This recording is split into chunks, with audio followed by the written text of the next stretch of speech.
I've been a games journalist for 16 years now. Yeah, so I'll go over some things that we've seen that work, some things that don't, and just trying to help you guys out. So I heard there's actually a lot of students here, or that usually come to these meetings. How many of you guys are students? All right, cool. And how many of you guys work at TimeGame? And then I don't know. And then other one, are you guys? Any of you guys just indie developers in the area who are out of school but not at TimeGame? All right, cool. Pretty diverse crowd. All right, so I'm going to talk for, and actually, I shouldn't admit this, but I just finished this PowerPoint last night. So I have no idea how long it's going to take me to get through it. So I have my timer going on, and I might speed up or slow down as needed. All right, so we're here, like I said, you know, some of you guys need help in terms of reaching out to the press. I have this great quote. We just had a GamesBeat conference in San Francisco a few weeks ago, and we had an indie games panel, and Chris Hecker from Definition 6, he mentioned this, and I wrote it down right away. I'm like, this is perfect to open up the presentation with. He goes, marketing is part of making a game. You have to be good at it. You have to know how to talk about your game. And I'm going to go into more detail about what to do there, but this is worth mentioning because a lot of people kind of are just, you guys might think, I'm a game developer, you know, I'm a creative guy, I don't have to market, I don't have to think about branding or PR and anything. But it's a very important part of your jobs, especially if you want people to discover your games. So I'm going to go over that. And that kind of goes, I can relate to that too because I'm a games journalist, but a lot of times like people like what I'm doing here is not really journalism, but it's good to kind of share information, kind of share your experiences.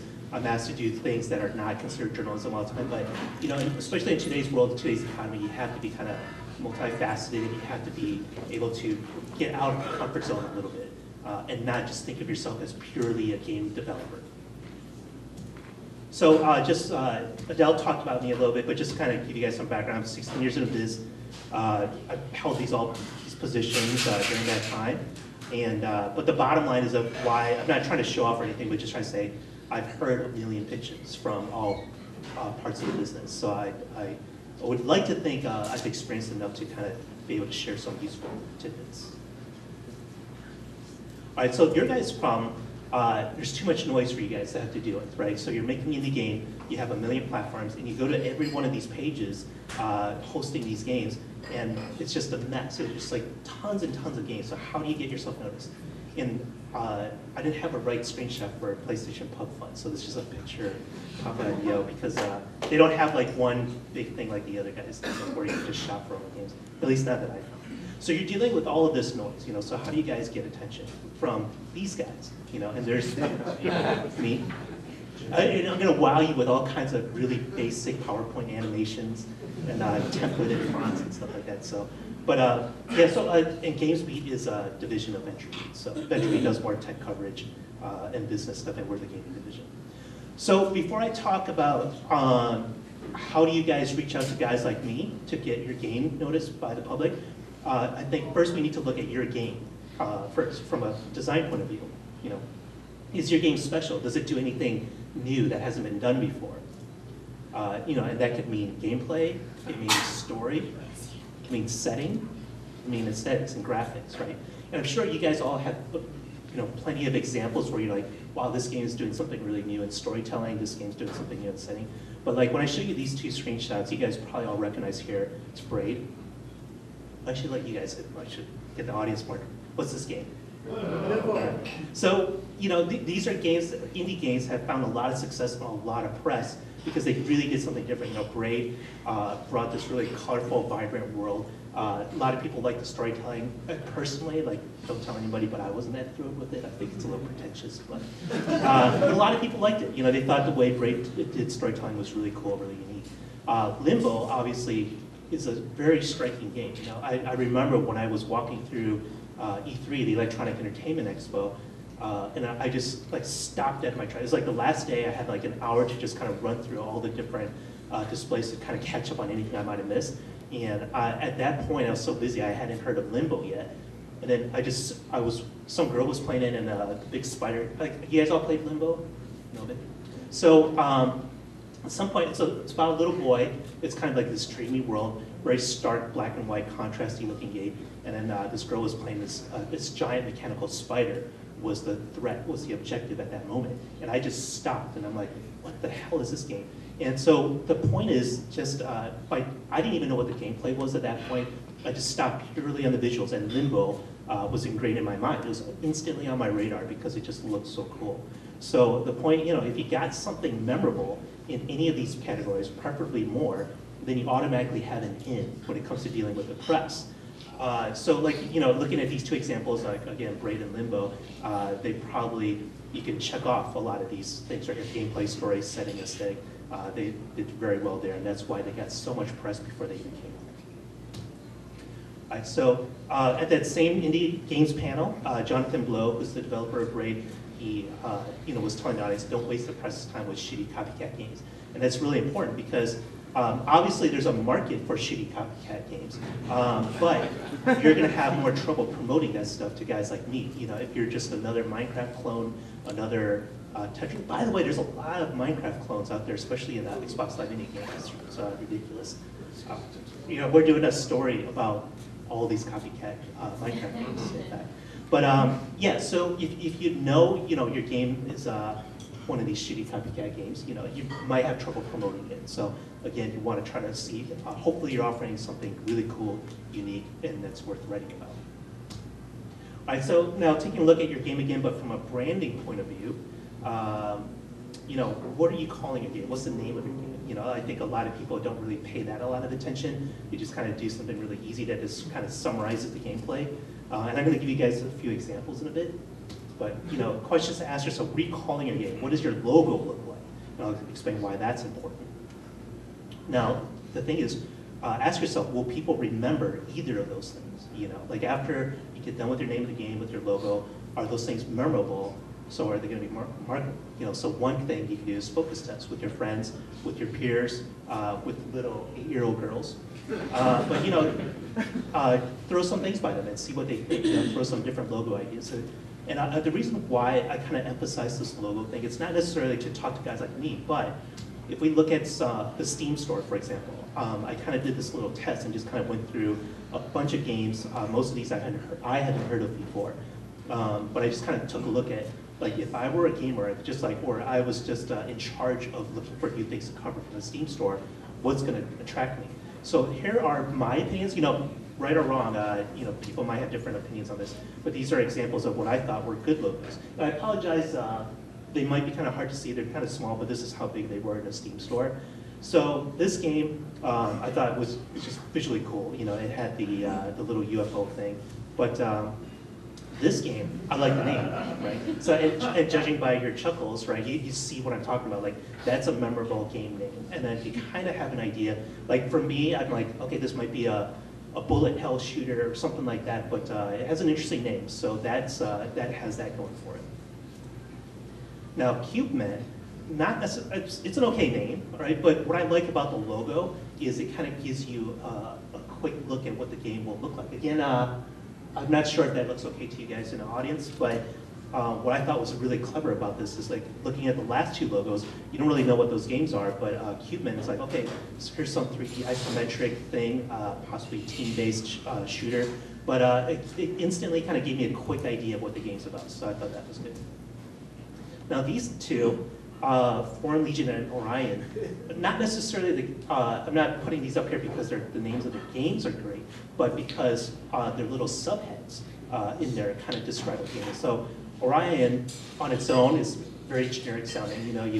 We've seen that word around a million times before, but Dino Beatdown tells you something, right? Okay, some dinosaurs are going to get beat down, so maybe I want to check that out if I don't like dinosaurs. Foreign Legion, Multi-Massacre, same deal, right? It's like, okay, it's probably a shooter, a lot of people are going to die, that might be cool, but it kind of gives you a quick idea of what the game is, separate from the brand itself. So I thought those were good examples. Now these are some okay logos, right? They're not bad, they're not ugly, but they don't really tell you a whole lot. This middle one, McGuffin's Curse, it's hard to tell what kind of game it is. If you don't know who MacGuffin is, it's not a brand that you've established or really marketed. Will people care who this MacGuffin guy is? And let me apologize in advance if any of these games happen to be one of yours. I don't know who make these games. I have a bad section coming up, so apologize in advance. Don't take offense. Fray.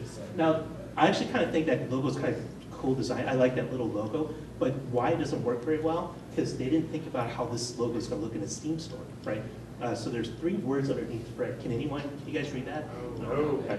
I could barely read it on the actual computer screen, right, in high resolution, not even with this projector. So it actually says simultaneous. It doesn't matter, but it's supposed to try to tell you something about the game, and it might look better on a actual package, a box or something. But again, they didn't think about how this is going to look in a Steam store, and you get a lot of sales from Steam. One thing to mention, real quick side note, at that Indie Games panel, we had Jonathan Blow there, the guy from Definition 6, and a couple other guys, but they unanimously, they said Steam is the best platform for indie games. That was the best way. They didn't have to deal with Microsoft or Sony. Steam's very indie friendly. They do a lot of promotions, like the sales that they have going on all the time. So they love Steam. So that's just one little thing to kind of think about. All right, bad logos. Oh, God. Yeah, look at this crap. Minecraft ripoff. It's a Minecraft ripoff, yeah, but it doesn't look like a good one. If I was in the market for a Minecraft ripoff, I don't think I'd get this one. So, they were kind of smart in terms of putting some words, selling points on bullet points at the bottom of this, but it doesn't really, build block maps, more than 3,000 sales. I'm not sure what that is. So, horrible. Here's another one. Oh yeah. So if you're scanning, for some reason, Xbox Live Indie Games has a lot of box art that looks like it's been designed in with MS Paint, freestyle with a mouse. So I'm not sure what's going on there. Spend extra money, because you're not going to sell many games. You're not going to, if you wanted to pitch me something, and then it's like, okay, here's our box art. You already put a big obstacle in the way for me to want to like your game and to write about it. It might be an awesome game. Sorry? So they did a good job of making me not want to play it. Yeah, exactly. So if you, as a consumer, you're not interested in buying it, what do I think as a journalist? As a journalist, I'm looking at it from the eyes of my readers. Are my readers going to be interested in this game? So, if our job is to kind of dig in deeper. Hopefully this wouldn't be a complete roadblock to covering these games, but it is a roadblock. And you want to remove those kind of things, not only for us but for your sales. It's really easy to find bad examples on Xbox Live Indie. All right, so that's a quick look at your game, but then let's look at you guys, okay? So questions you can ask yourself when you're talking about getting some press. Are you a visionary? Are you personable? Are you funny? Are you interesting? Are you quotable? You smell okay. So the point here is, like I said, going back to that first quote I put in the presentation, you have to market yourself. You have to be likable. If you're, I just heard a story earlier today about a developer. I'm not going to say where I heard this because I'm not sure I'm supposed to share this story, but about this developer who's trying to pitch a game, and he's just very nervous, very quiet, isn't very personal at all, and it's just again, it's an instant roadblock, for anyone getting to know you, whether you're pitching the game to a publisher, to a retailer, or to a retail partner of some sort, a distribution partner, or a journalist. Now there's the bottom line is, are you marketable? So you look at guys like Peter Molyneux. I didn't write that, but I searched Peter Molyneux on Google Images, and then that came up. But I thought that was really good because he doesn't shut up. Right? He says a lot of weird things out there, but he is, I would say, if I went down this checklist on the left, he's all of those things. He's a visionary. He has ideas. He has grand ideas. He's very personable, a very friendly and charming guy. He can be funny, he's interesting, and he's quotable. So we like to interview guys like him. So you have a game like his new Connect game, Fable Journey, right?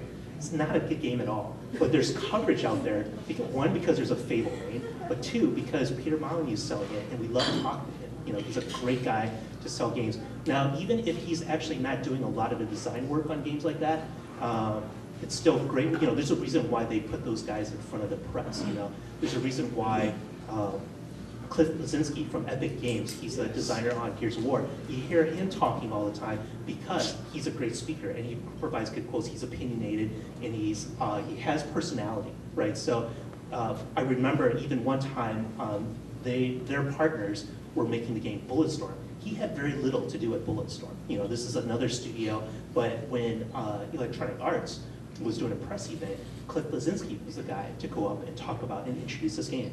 I thought that was really weird. It's like, man, I'd feel weird if I was an actual developer on this game and some other, big shot development guy is up there speaking on behalf of my product.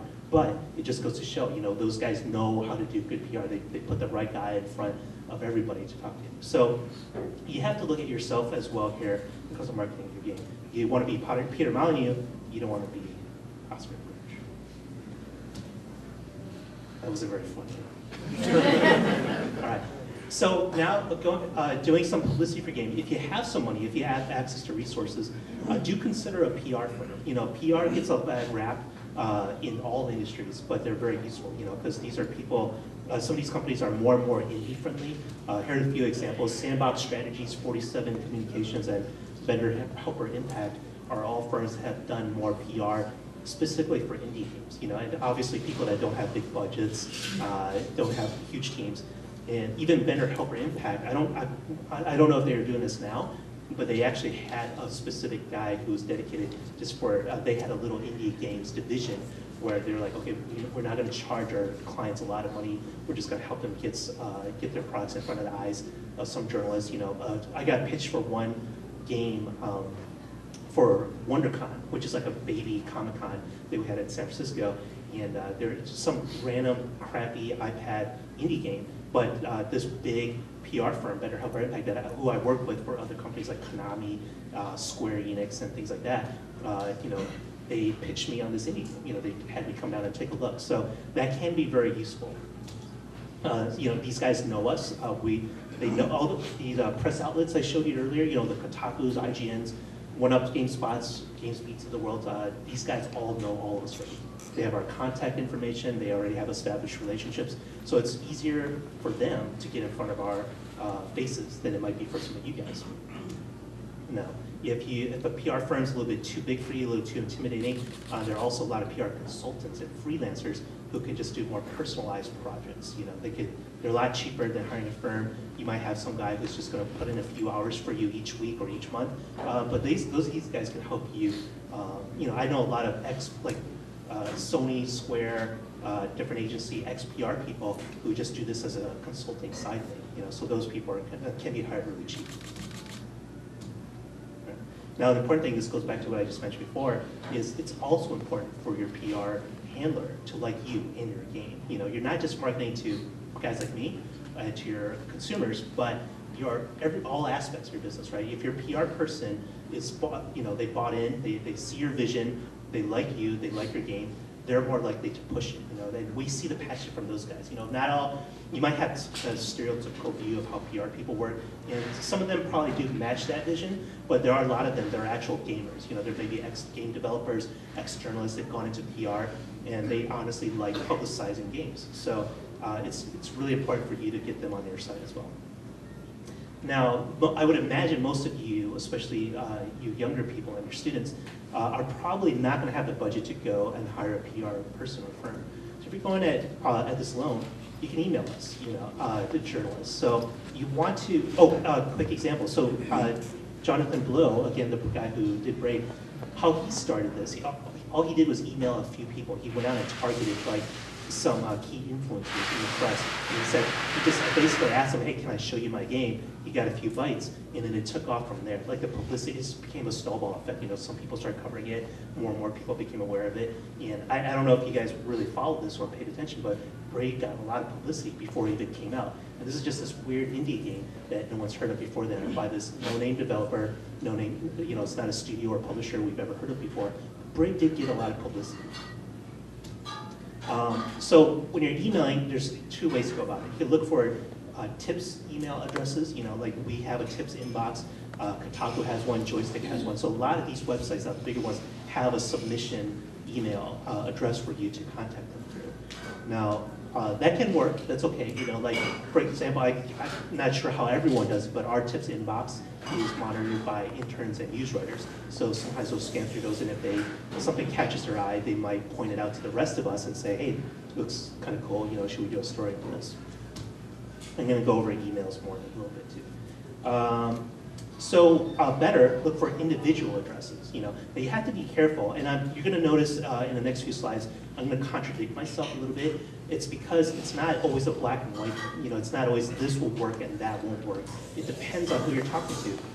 Like me, I don't like to be pitched by, one thing I'm kind of scared of when I was invited here today, I'm like, man, I don't know if that room full of people are now going to have my email address and want to pitch me their games. It's way too much for me to handle, to be honest. I have news writers, I have interns, I have staff writers who kind of take a look at this stuff for me that I kind of send it their way to look at. But I will be honest, sometimes it is effective just reaching me directly than versus our generic tips inbox. So Kotaku, I believe, still has this. Kotaku has email addresses for all the editors. So sometimes you might find a reason to go contact a specific one to pitch them your game. And I'll get into that a little bit more in a second. Oh, well, right here. So one thing that's smart for you to do, what smart PR people do, is they read the stories. They read the press out there, they watch Twitter, they see who likes what. So what you don't want to do is just pitch, just like kind of throw mud on a wall to see what sticks. You might kind of target your pitches and see who might be interested. Go for those higher percentage pitches. So you want to target and personalize your outreach. So for example, you're like, oh, this guy likes strategy games. I'm working on a strategy game. Let me pitch him this. This guy hates sports games. I'm working on a sports game. You might not want to pitch that guy, right? So don't waste your time. Be very careful and spend your energy accordingly. Just a quick story. Let's see. I was working on a Field Runners 2 story. I saw it at E3, fell in love with it, wrote a story about it, and I wrote in there to give the reader some background that I'm a big fan of tower defense games. So this guy, the separate company, PR firm, read that and pitched me Kingdom Rush, which is another tower defense game. It has nothing to do with Field Runners, other than he noticed that I like tower defense games. So he pitched me, and he was successful at it. He got my attention, but that's an example of a very targeted pitch.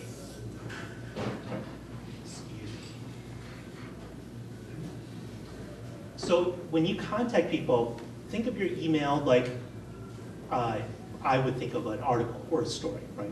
It's very important that you take the time to craft this correctly. You want to, like when I write a story, I need a good headline, I need a good intro. So for you guys, that means a good subject head, a good first few lines. You only have like a moment to get someone's attention, so make it count, Like you want to, oh, here's some examples of good subject heads I saw. So this first one, all I saw, the subject head was Tim Schafer is wrong. And I'm like, what does that mean? I'm like, did he make a mistake? Did he screw up? But this is the founder of Double Fine Studios, but it got my attention. That was a great subject line. The second one, don't let a 23-year-old run your social media. And that caught my attention too. It's like, this is nothing, the second one had nothing to do with games, but it was just a good example of something that caught my eye right away. Both of these subject lines made me read their emails, so that was cool. There's a lot of emails that we'll get, we won't even read. We'll look at the subject head, we don't recognize the sender, it's a generic subject head, you think you know what it's about, just delete, because we get hundreds of emails a day, so you don't, you have to be very good about pitching this point. So think of it as online dating. I don't know if you guys have tried that. I've done it for a little bit, and then, one of the things I noticed was, or I was told is, you only have a few words. Like like the girls have the upper hand in online dating, right? It's like the guys are hunting after the girls, and they're just sitting back, like all right, go ahead and send me your emails, send me your messages, and I'll see if you're worthy of something. So the few words that you have to catch your attention, obviously your picture is going to matter too. But that aside, like your email is very important. You only have a few words to impress them.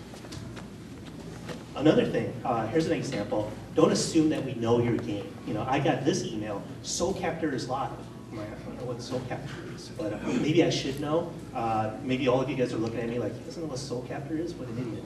But don't assume that we know your product. So don't assume we've been reading everything, we've been following up. So just be careful with that. No all caps. Square Enix, for some reason, will do all their emails in all caps, and it annoys the hell out of me. So avoid boring form letters. We get a ton of these. Because of course we're talking to some bigger companies that are blasting the same email, and they're just like I said, they're throwing mud on a wall to see what sticks. As an indie game developer, you probably don't want to do that. And I've seen indie game developers do the same thing where I just read a generic form letter. It's not written very well, it doesn't get my attention, and there's so I probably delete 50 emails that are just like generic form letters. And I kind of figured out everyone's getting the same thing. It's maybe not that important to me. Now, more and more companies are using Gmail now. Even if they don't have a gmail.com address, they use Gmail as their email service. So take advantage of that. And most people have HTML email. So embed screens, embed YouTube videos. Not necessarily your logo. Despite what I was talking about earlier, that logos are important. A lot of companies, I see a lot of pitches where the first thing I see is the logo, like broadcasting this name of a game I've never heard of before. It's not effective. I don't know what it is, and I don't care. But you make it easy for me. I've gotten interesting pitches before, and then the video is right there. So if you guys use Gmail, you'll know if someone sends you a YouTube link, the video, this little picture right there shows right at the bottom.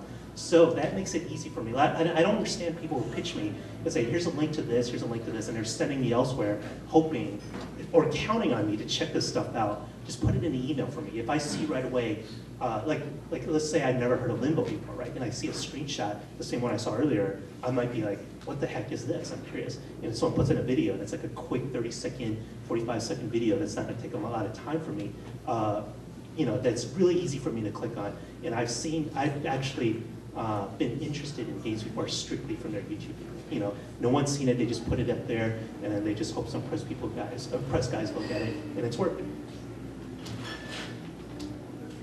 Now, when it comes to pitching, there's some bigger picture ideas than just pitching your game. So one common trick you see PR doing is they might pitch a story to a press guy that's actually not about the product they want covered, but they can include the game you want covered. So let's say, and I'm just making this example up, let's say someone's trying to pitch me Limbo, right? And it's a new game, I hadn't heard of it before, and maybe a PR person might say, hey, what about doing a story about the top 10 black and white games on Xbox Live Arcade? And then that's their in to kind of show me Limbo. I'm like, that is actually, and your hope is that you kind of get these, everything moving in my mind, and I think, you know what, that is a good story idea. And I've done this before, I've written, most of our story ideas come from our creative team, but once in a while we'll get a great pitch from a PR person. We'll totally buy, that's a great story idea, we'll do it, and we'll include your game because obviously they pitched it in a way to make sure their game's included. So that's another way to kind of get your game out there. Your job is to educate the journalists. Why is blank a big deal for our readers? Why should we care about your game? It could be a lot of things. It could be a great development story. A recent pitch we just did was this 14-year-old kid who did an app for the upcoming election, a game and an app for the iOS. And we thought, why did we care? Because a 14-year-old made this. So that was what we were interested in covering as journalists. So it's up to you guys to help us discover that. Let us know, why is your whatever a big deal? Your studio, your founder, your development team, or the game itself. Is there a cool story behind it? Let us know. Now this is very important, especially if you guys are working in studios. You have to explain to us why it matters to us, the journalists, not your partner, not your business partner, not your head of marketing, not your CEO. It's a very common problem in when we see pitches is a lot of these guys, like the CEO will go to the PR guy or the marketing guy and say, hey, you know what, we really want to get this message out there, go do it. And then they'll start pitching us and we're like, we don't care. We're not looking at your company the same you guys are looking at. So this might not apply to individual single developers, but just keep that in mind. When you're pitching us, make it relevant for us, not what your business partner wants or your marketing guy or CEO. Don't brag about how you got coverage elsewhere. We see this all the time. Someone will say they got a successful story from somewhere. They're like, oh, TechCrunch covered this, or oh, IGN covered this. It kind of kills it. We don't want your sloppy seconds, right? So, don't. So it's not necessarily a good tactic for you to mention oh, we got coverage here and here. we usually want to be first. You know, press guys want the exclusive. They want something new and fresh. So to keep that in mind too, when you're pitching, you know, if you can offer someone the very first look at something, or maybe it could be a new level or multiplayer for the first time. There's a lot of different aspects to your game that you can kind of break up and segment into different pitches for different people. But we generally don't want to hear about how you got coverage elsewhere. On the other hand, you can brag about how you got coverage elsewhere, right? So if you're pitching a smaller, like, you know, you generally don't want to mention to me my direct competitor, right? So if you told me, oh, IGN got the first look, would you like the second look? I'm like, pass. You know, TechCrunch got the first look and you're gonna do this, we're gonna do the second look, I'm gonna pass. But if you're pitching a smaller site, that could work. And the reason why is because you've kind of shown them like, hey, other people thought this game was relevant and worth writing about, so maybe you might consider it too. So that could also work in terms of putting the game on their radars. And again, this is what I said earlier, like I'm gonna contradict myself, but it's up to you to figure out who you're talking to and who you're pitching and apply the correct strategy. All right. So, and I put this, you know, like the one thing that is not effective is mentioning, oh, I got coverage and I got 5 out of 5 from generic.com and I got 4 out of 5 from this other site. There's a million, especially mobile, there's a million mobile sites. Like if you look at these, I haven't heard of, I think I only know 2 of those companies, Pocket Gamer and 148 Apps. But I don't really know these other guys. So kind of throwing quotes at me or review scores from a lot of these no-name sites, that's not really effective either. And I'm not trying to, you know, disparage anyone or insult anybody, but I'm just, you know, I think you can. All right, so the last few, I'm doing pretty good on time, 30 minutes. Right. All right, so final few tips. Personal stories could be good. This is an old sales technique, right? Like I don't know, I've never been a salesperson, but I've heard, like I've seen sales training, I've heard salespeople talk about this, but what an old sales trick is to not brag about how great the product is, but to talk about how much other people love it. You know, like I recently got pitched an educational game, and what the most effective thing the PR girl told me was, man, I put this in front of my niece, and she was just engaged for like 2 hours. She just sat there, and she even showed me a picture of her niece, like with her chin leaning on the table, just staring into this iPad screen, and that. So it's an emotional sell versus a factual sell. You know, she was selling me on emotion versus stats and statistics and measurements or anything like that. So, you know, telling us a personal story like that can be more effective in terms of trying to convince us something's worth looking at. At the same time, contradicting myself again, huge or relevant numbers might be good. You know, so while that little story about the niece playing the iPad game worked on me, we have another news reporter in our office, Dean Takahashi. Some of you guys might know him, but he's a pretty well-known writer. He's been in the industry as long as I've been, and he loves hearing like numbers. You know, if you told him, yeah, my company got funded for $500 trillion, like he's instantly gonna like, all right, let me hear more. You know, or if it's like, hey, we got downloaded X many million trillion times, surpassing Angry Birds in 2 days. You know, that also, hopefully, right? Fingers crossed.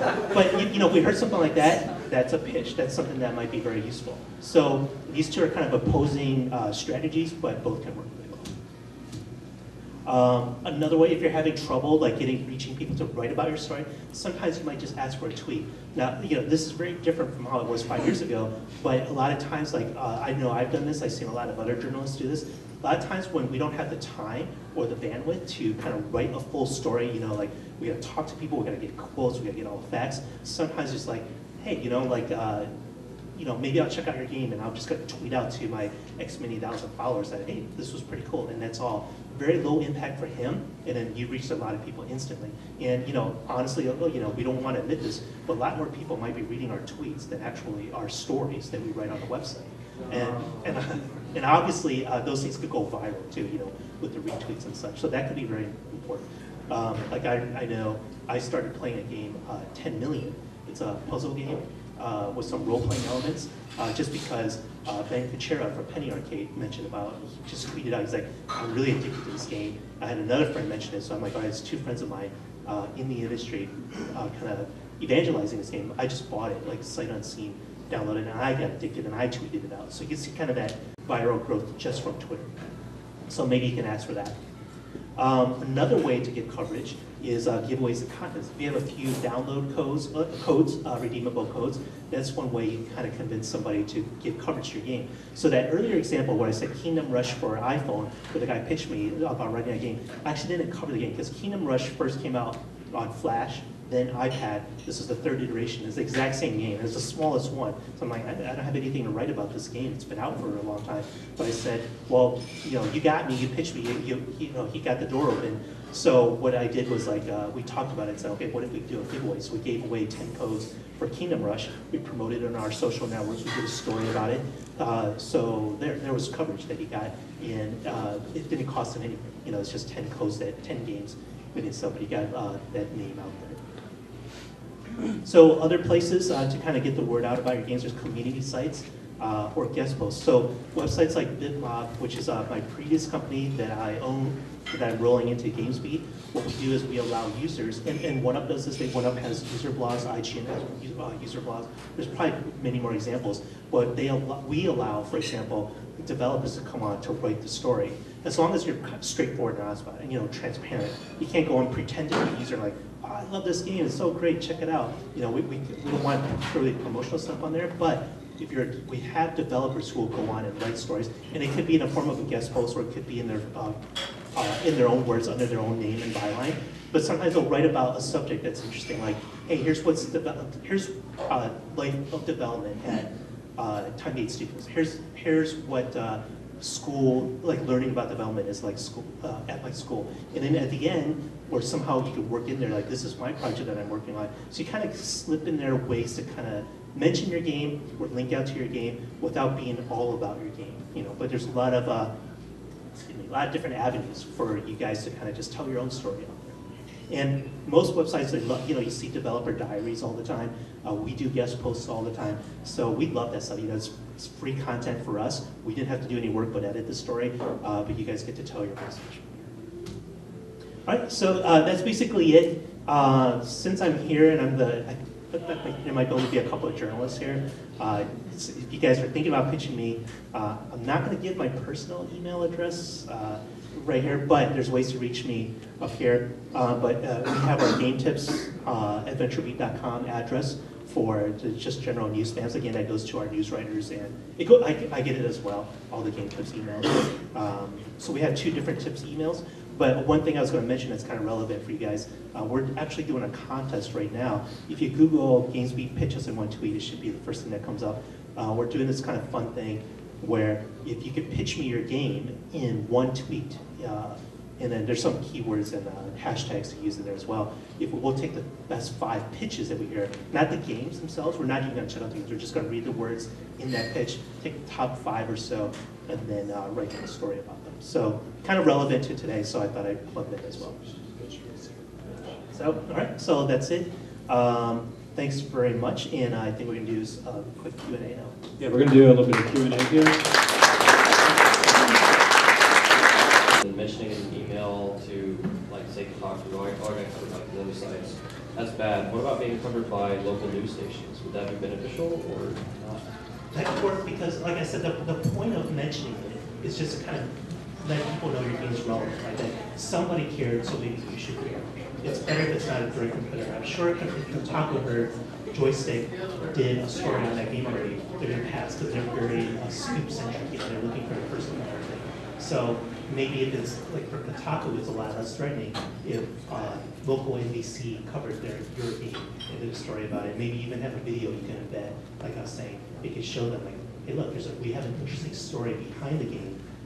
Like you guys might want to check it out. And they know. So from Kotaku's point of view, they're looking at it like, all right, our audience doesn't know this, so yes, we want to do a story so we could broadcast it out because we want the traffic. Thanks. Just one? No? Xbox or PS3, which one do you prefer to know? Me personally? Yeah. I like 360 better because I kind of, for 2 reasons, I think.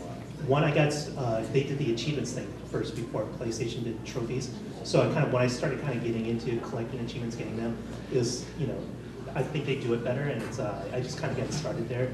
And I'm more comfortable with the controller for most games, especially shooters. But also online, obviously, I think everyone knows, I think better integrated. If you're okay paying the subscription fee for Xbox Live, but I am, and then, well, I get it comped, so that's press. But it's just the way the friends list is integrated. Because we've had like community game nights where like, okay, play Call of Duty with us.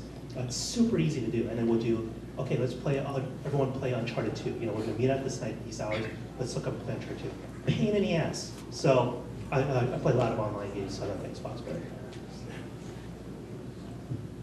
I swear I didn't plan this, we're not working together, but after hearing that, I have to ask, do you think Microsoft is shooting themselves in the foot with Polytron and then stuff from Double Fine in the past with Costume Quest, dealing about the future of their own indie games? Because PSN is really rising with releasing different games, and now Steam, obviously with their sales and everything that they offer, is rising as well.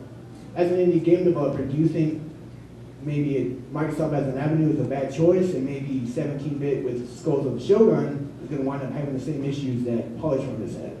Yeah, I would say if you had a choice and you had those two were options, PlayStation is much friendlier with indie guys. I've heard this from a lot of developers. I've heard this in the industry that it's very difficult. Now there are advantages to the Microsoft system, right? In terms of people tend to spend more money there on games. Their certification system is supposed to be pretty good and it ensures higher level of quality. But it's kind of hidden. The indie games channel is not promoted. It's kind of hidden. I hear all the time, even like a step above Xbox Live indie games is Xbox Live Arcade. They don't even do a good job of promoting those games, and those are like the more official launches, you know, digital launches. So Microsoft is still kind of very much stuck in the retail packaged goods market. That's definitely going to change for next generation. But for now, Sony's definitely making a better effort, and, you know, with the pub fund and things like that. And I've heard a lot of stories about how like I've seen developers just like thank their contact at Sony who's helped them get their game out. You know, and I know two of these guys are actually guys I used to work with at my old magazine, Electronic Gaming Monthly. They tell me stories all the time about how they're like, oh, PR is not really helping. PR doesn't care about this game so much, but we're going out and those like one of these guys asked me, he's like, hey, did you get a code for Papanyo? He just wanted to make sure I played it, you know, whether it was for coverage or not. He just was. Again, it's kind of getting the game out in front of influencers. And you know, I don't want to like, hey, I'm an influencer and I'm important, so, but you know, I'm just kind of using it as an example. You know, it's like he wanted to make sure I got a code. I did get one already from PR, but that's a kind of like behind the scenes effort that kind of goes on at Sony that I definitely did not see at Microsoft. Just kind of a basic marketing question in general. When you're talking about the Gmail embeddings, how frequently do you actually click on the videos if you see something that catches your eye? And then when you do, what is it there in the content of those videos that really grabs you and makes you interested in checking the game out? Or do you mostly go on the screenshots and then go, well, let me go check out this app or this game or this website or whatever? That's a really good question because so the rest of the email would have had to have sold me on something before I would click. I'm not going to click on every video that's sent to me. You know, if someone's like, you know, Cat Hospitality 3, check out this video. I'm like, I'm probably not going to cover it. I'm not going to waste my time. Because you guys probably notice, you know, in today's age, like even like a 2-minute, 3-minute long video seems like a lot of time, right? We're all like busy and like I'll look at a video, it's like 5 minutes long. I'm like, I don't have time for this. So, but I have seen pitches like where, like if the rest, like I was talking about, the subject head caught my eye, the intro caught my eye, it's something that I would cover, and that goes back to what I said about making sure you're targeting the right people. You know, like we haven't covered Cat Hospitality 1 and 2, so why are you pitching me number 3? So, you know, thinking about strategizing like that on that level. But when the other things have kind of caught my eye, and it's like, oh, this is really interesting. They might have said, and I can't think of a specific example right now, but I've seen pitches where the way they describe the game is just like quick 1 or 2 sentences. Because again, I'm looking at hundreds of emails, right? You only have a few words to get my attention. Like, that caught my attention. This is kind of interesting. I want to see what the game is. Video's right there. Boom. So it's really easy. And then why I click on those videos is because it's useful to me to see in 30 seconds what the game is instead of reading like maybe a couple hundred words about what the game's about, you know. So after you got their attention, now it's like, okay, let me show you the game, and just enough to tease you, to get you excited to come back to ask me for more. And where I might say, okay, you know, I'm biting, you know, tell me more. What do we do? Where do we go from there? Can you show me the game? Can you send it to me? Can you come up and meet me for coffee or whatever? Those are all the next steps after I bite. But yeah, it's kind of like visuals are important, and they're kind of, unfortunately, you know, like we all, like, you know, you guys are all gamers, and we all would love to say gameplay is the most important thing, you know, the story is important, but out of that you can't get in from a quick 30-second, 1-minute impression. But have any of you guys been to a major gaming show like E3? Oh, actually very few of you. So we talk about E3 as, have you guys all heard of E3? Yeah. Oh, I'm talking to the right crowd. All right, so E3, we always talk about what's funny about E3. It's a great place for us to go to see a billion games at once, right? You guys all heard about it. All the games are there. We're seeing new stuff for the first time. But it's the same thing. It's like speed dating right now, because we're talking about, like, you have like a 10-minute demo, and I need to be impressed. So some games that are like Skyrim, I played 188 hours of Skyrim. I love Skyrim. I really got sucked into it, and I had to like cold turkey. I'm like, I'm just going to beat it so I could stop playing it. I'm never going to go back. But I fell asleep during the E3 demo because it's not always the most action-y, exciting game, you know. So that's why that going back to what you asked, that video is important because you can kind of give me a quick snapshot of where your game looks like. And what the Skyrim people did wrong was their first 5-minute demo for the press was walking through the fields, and it was like, look, you can pick flowers, and look at this stream. Like, no enemies, no interaction, and you know, after walking around for hours and being in a dark room and getting to sit down for the first time, I was like struggling to say, like, and just hoping no one saw me. And waiting for a giant crowd. Any more questions?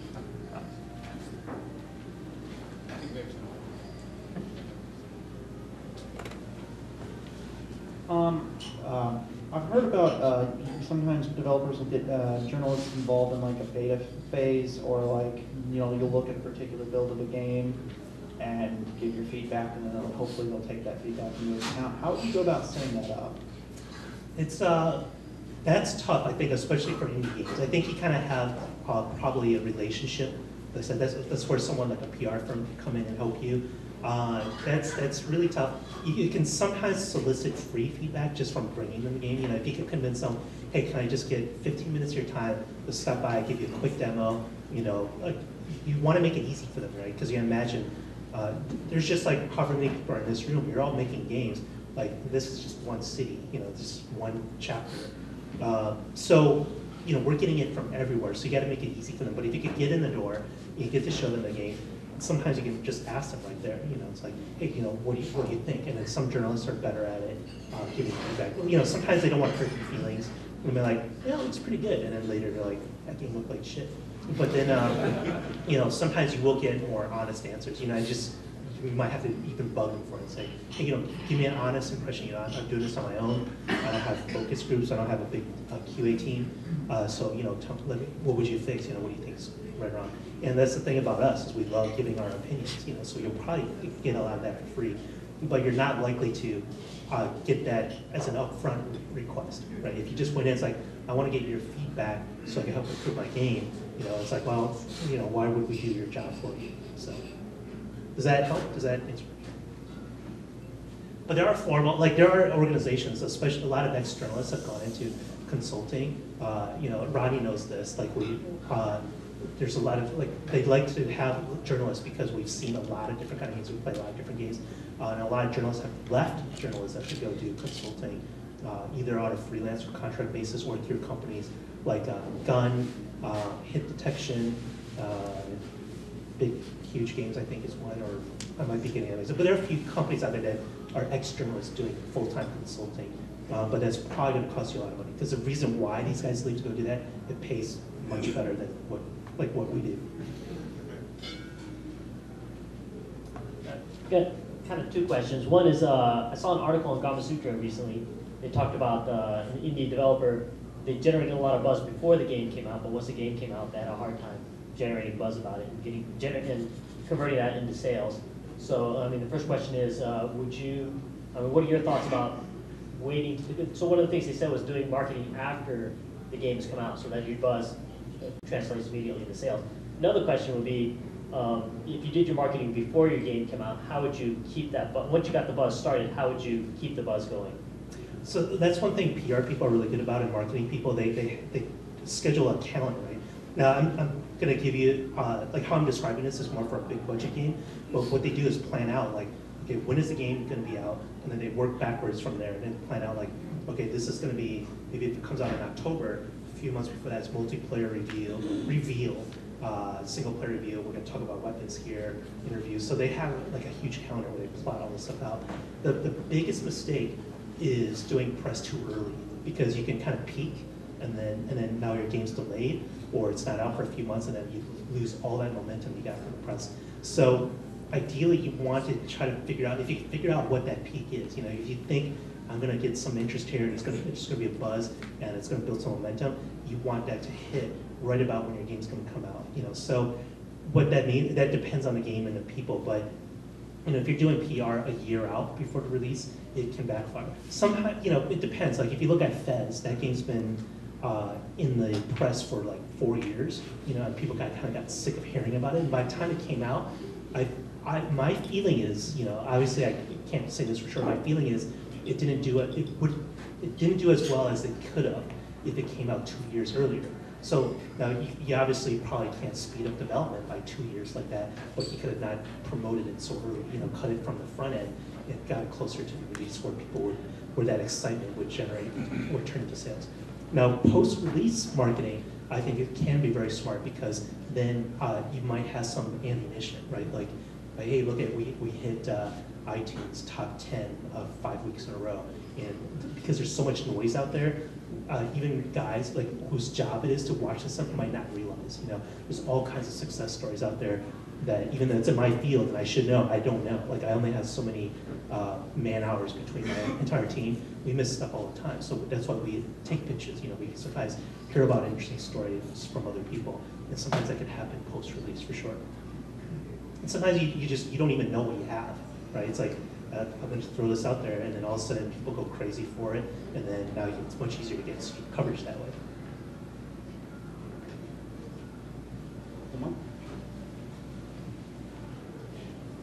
Following that question, would you say then that marketing during a pre-release would be better than marketing before, like a month or a year before, or after release, but marketing like pre-sales and pre-orders?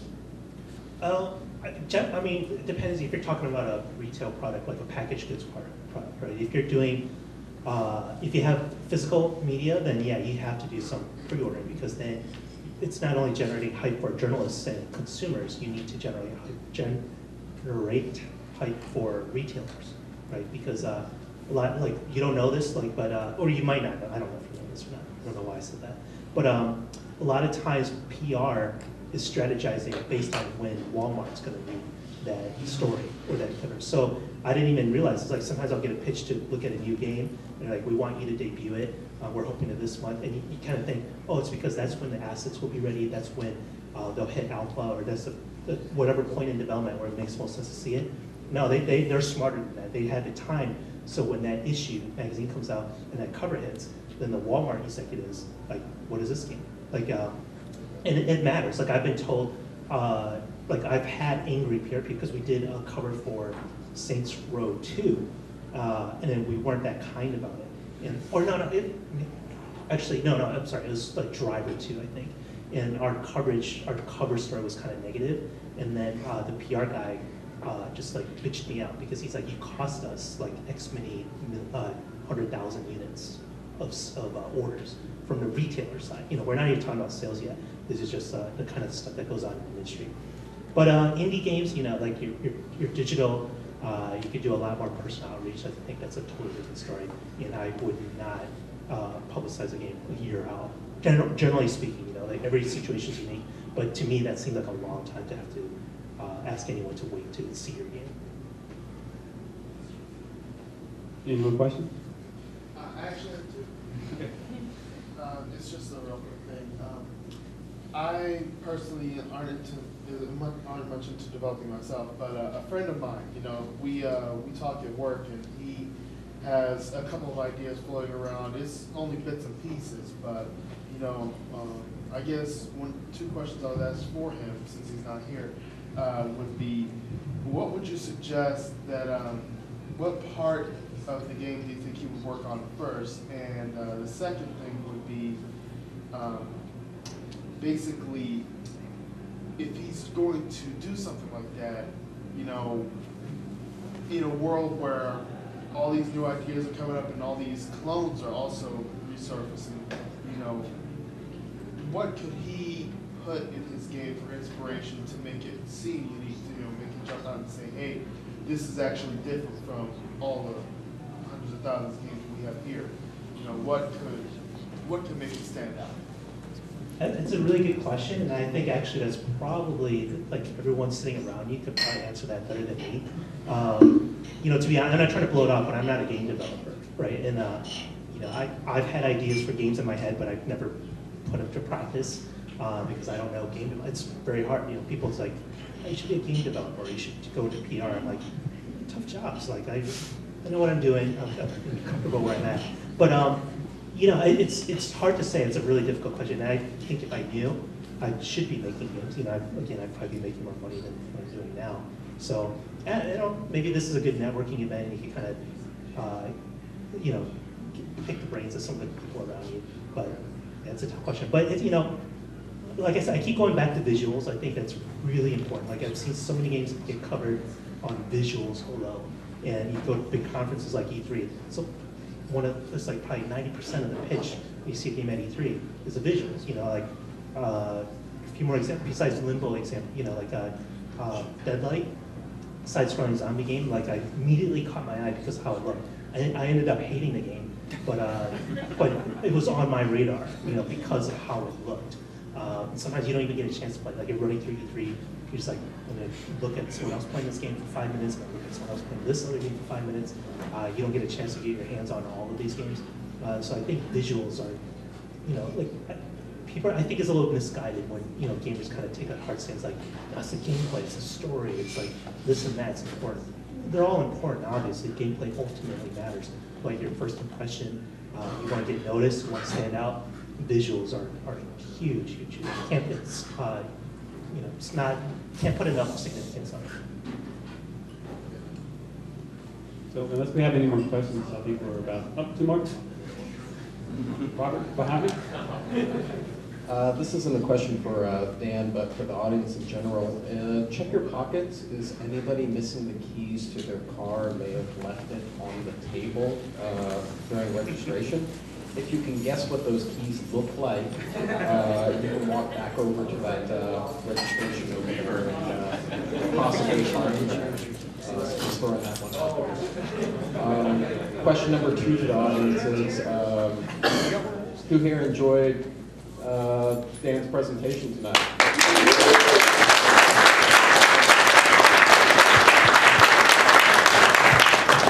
It's very kind. What were you guys going to do?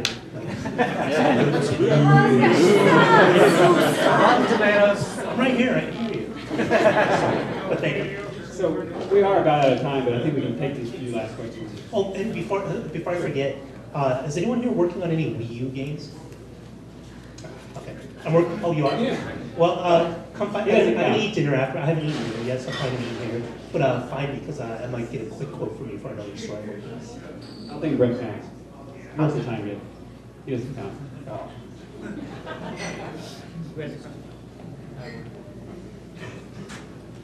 Have you heard of the Oya, and do you think it'll impact the game industry? On paper, yes. But on paper, on live was going to change the game industry, right? Gaikai was going to change the game industry. So it's maybe, but I don't really have a lot of faith in it. They got a lot of money when they got funded. There's a lot of excitement, but I think a lot of that buzz and excitement comes from for me, I kind of have to look at it, filter out the noise that's coming from the industry, or from developers, or from the excited hardcore guys who are most vocal, right? I think if you're talking about a more general consumer product, no way are they going to match up to marketing by Sony, Nintendo, Microsoft. You know, they're just going to get drowned. And so depending on their positioning, because you might, like, you know, there might be a ton of great games. They got developer support. Developers are excited by it, but there's much more to your library of games that will determine your success. Marketing. So, like, will they position Ouya as a console, right, as a competitor, like a cheap alternative to Sony? Like OnLive did, right? OnLive has a micro console. They positioned it as basically a cheap alternative competitor to PlayStation 3, Xbox 360, and they just didn't come close. So, you know, if they could find a spot in next generation that's like, okay, it makes sense why this might sit next to your Xbox 720 because they're very different things and they do very different things. Then maybe they have a shot. But I don't. It's too early to tell, obviously, but I don't see that happening. I think people see it as another game machine, and most households will probably just get 1 or 2 game machines.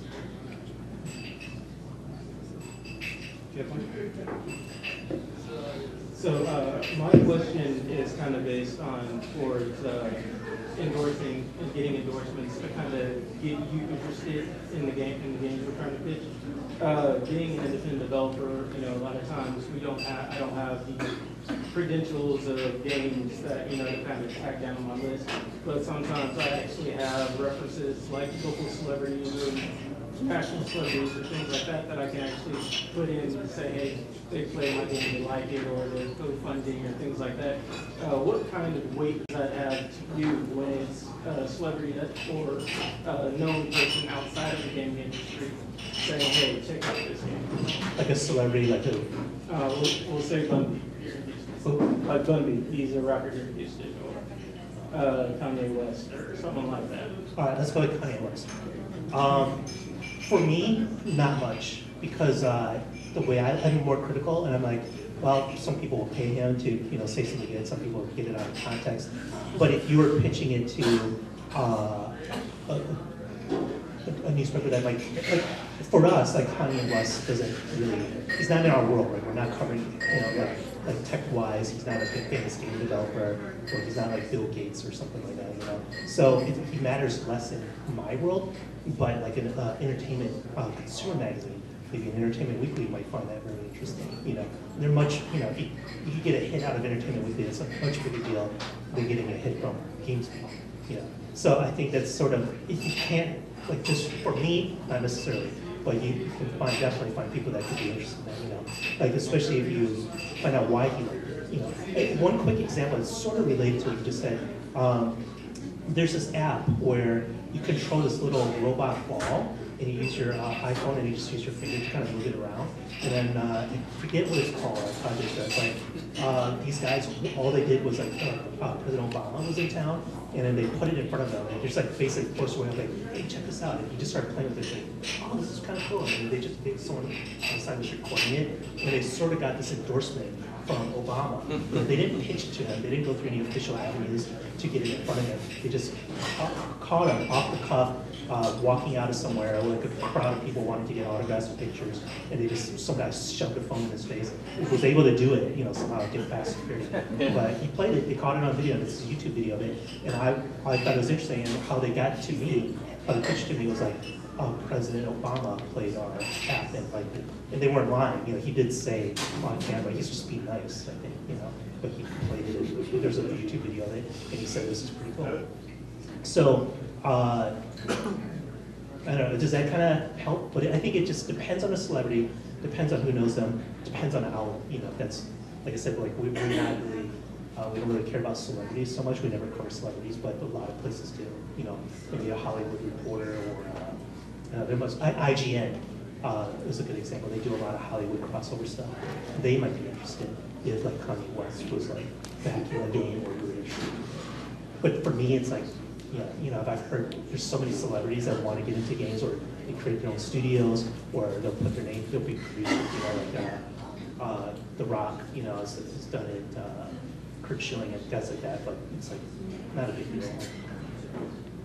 Now, if he was going to make the game, if he's like an actual designer, or he's putting his own money into it, you know, then maybe there's a story there. That's kind of different than just someone liking a game. So I think we're actually about out of time. We're gonna have a little bit of networking after, have some drinks and hang out and talk to everyone. So if we could give Dan a big round of applause.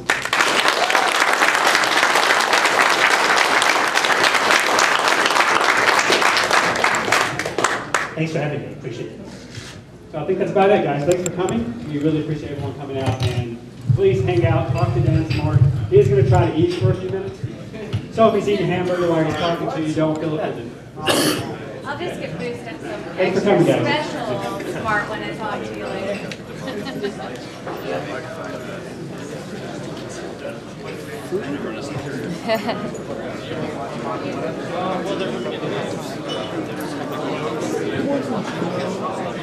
So you're actually gonna wait around?